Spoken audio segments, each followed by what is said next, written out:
অর্থবিত্ত থাকা মানেই তো সফলতা, আর একজন সফল মানুষ তো একজন সুখী মানুষ। তার মানে আপনি একজন সফল ও সুখী মানুষ। আপনাদের কবি সাহিত্যিকদের এই একটা বড় সমস্যা, মানে আপনারা সবসময় একটা ফ্যান্টাসির ভিতরে থাকেন। আমি যে সুখী মানুষ সেটা আপনি বুঝলেই কিভাবে? বিত্তশালী হওয়া আর সফল হওয়া দুটো এক জিনিস নয়। মানুষ তার সফলতায় সুখী হতে পারে, কিন্তু পয়সা থাকলেই সে সুখী হতে পারে না।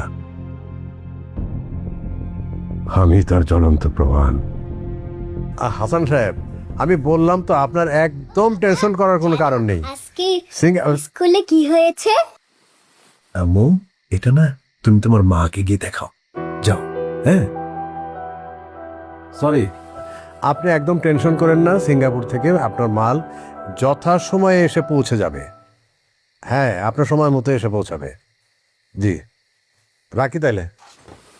হ্যাঁ না না না, ঠিক আছে, ঠিক আছে ভাই। ওকে ওকে জি, সালাম আলাইকুম। সালাম আলাইকুম।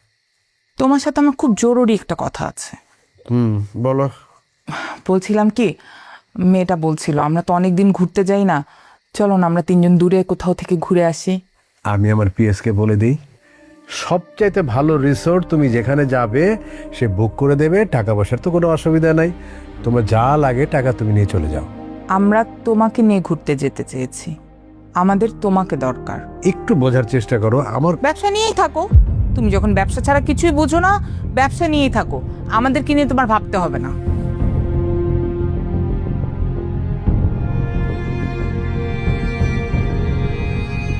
হ্যাঁ ভাই, শোনো না, মা না আর নেই। হ্যাঁ, ইন্না লিল্লাহি ওয়া ইন্না ইলাইহি রাজিউন। কি কাজ আছে সব পোস্টপোন করো, আমরা একটু ওই বাড়িতে যাবো। না, মাকে একটু দেখতে তো পারবো। তুমি শান্ত হও, শান্ত হও। আজকে আমার দুজন বিদেশি বায়ার আসবে। তুমি আমার সাথে যাবে না? এইটা তুমি কি বললা? তুমি খুব তাড়াতাড়ি চলে যাও, আমি দেখি মিটিং শেষ করে আমি আসবো আর কি। তার মানে কি? তারপর কি হলো? তারপর আমি যাচ্ছি। যাচ্ছে মানে? কোথায় যাবে তুমি? আমি তোমাকে ডিভোর্স করব। ডিভোর্স মানে? ডিভোর্সের কথা আসছে কিভাবে এখানে? কিভাবে আসছে তুমি বুঝতে পারছো না? তোমার সাথে সংসার করা না করা